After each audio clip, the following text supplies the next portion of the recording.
Kinders, I'm back for another story this week.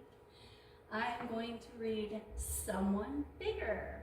It was written by Jonathan Emmett. That means he is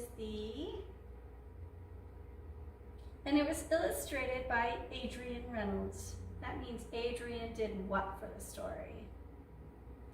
All right, don't forget, you're going to have to fill out this story sequencing page along with one of the stories this week, either this one or the one Miss Constantine reads. So don't forget to put your name and the date, the title of your story, which is Someone Bigger, the author, which is Jonathan Emmett, and then draw me something that happened in the beginning of the story, something that happened in the middle, and something that happened in the end. All right, this story called Someone Bigger, let's take a look at the cover. I see a little boy. It looks like he's holding on to the string of a kite. Who do you think this might be up here? Maybe his dad? And the kite's way up there. Someone bigger. What do you think is going to happen in our story?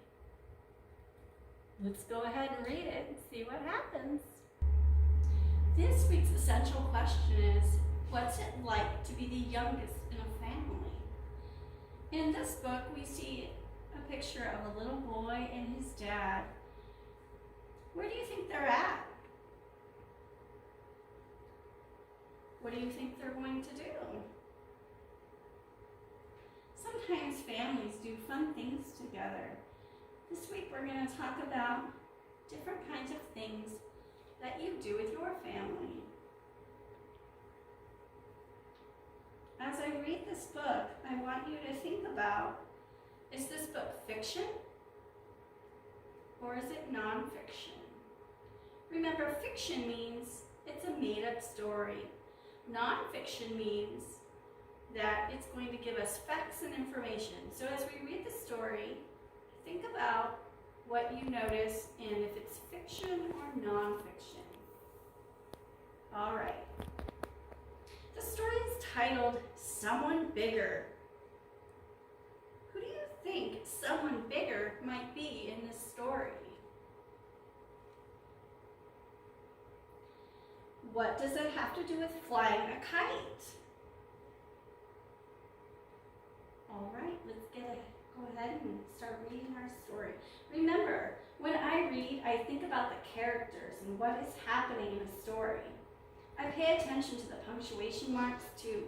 I try to read the pages in a way that takes into account what is happening and how the characters are feeling. All right, here we go. Sam and Dad had made a kite. They'd made it large. They'd made it light. They went out on a windy day to see if they could fly it. "Can I hold it first?" asked Sam. "I'm old enough, I know I am." "No, you're too small," his dad replied. "This kite needs someone bigger." Who is bigger, Sam or Dad? Sam asks Dad if he can fly the kite, but Dad says no. Who does he say should fly the kite?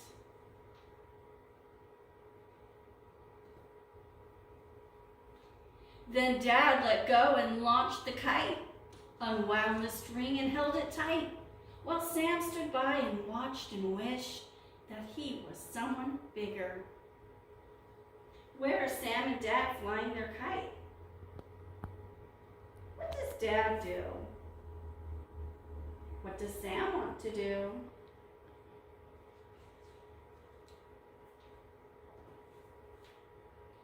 But the wind blew hard and the kite flew high and pulled Sam's dad into the sky.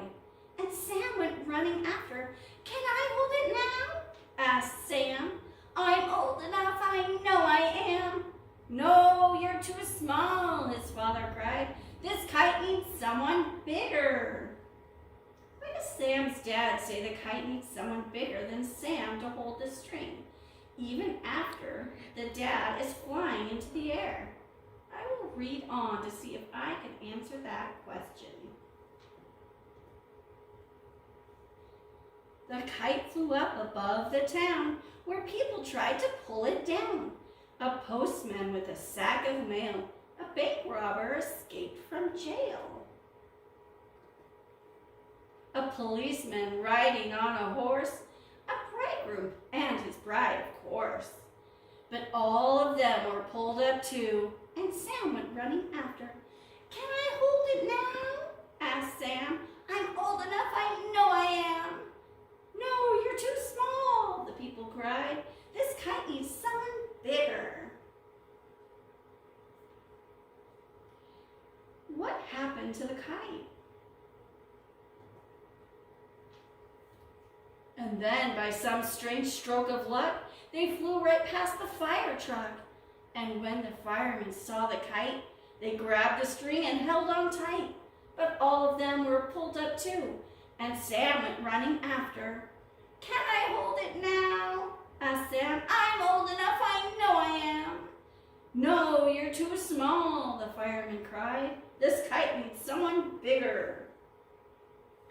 What do the firefighters do when they see Sam's dad and the other people fly on by with the kite? What do the firefighters say to Sam? The kite flew on, it would not fall. It pulled a rhino from its stall. What is being pulled by the kite now? How is a rhino different from the firefighters?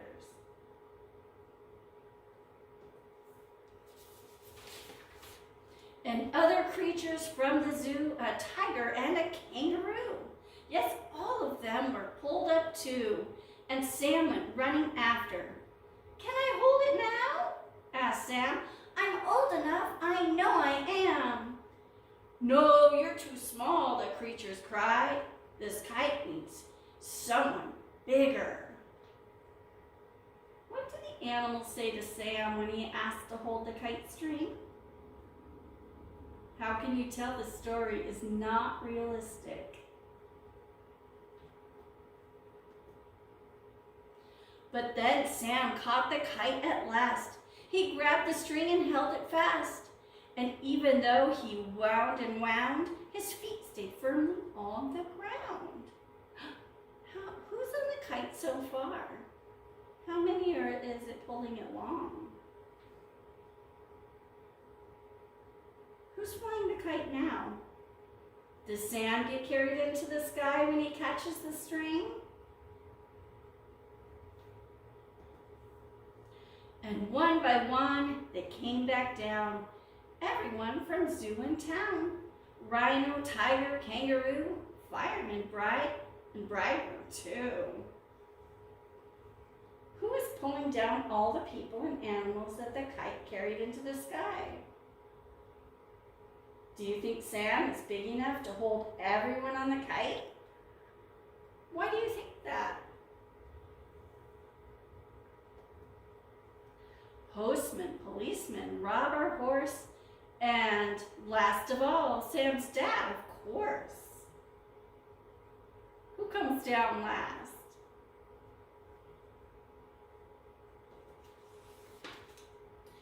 "I'll hold it now," said Sam. "Because I'm old enough, I knew I was. I'm not too small, and as you see, this kite needs someone just like me." Why do you think Sam could hold the kite when no one else could? How do you think Sam feels now that he can fly the kite? Use details from the story to support your thinking.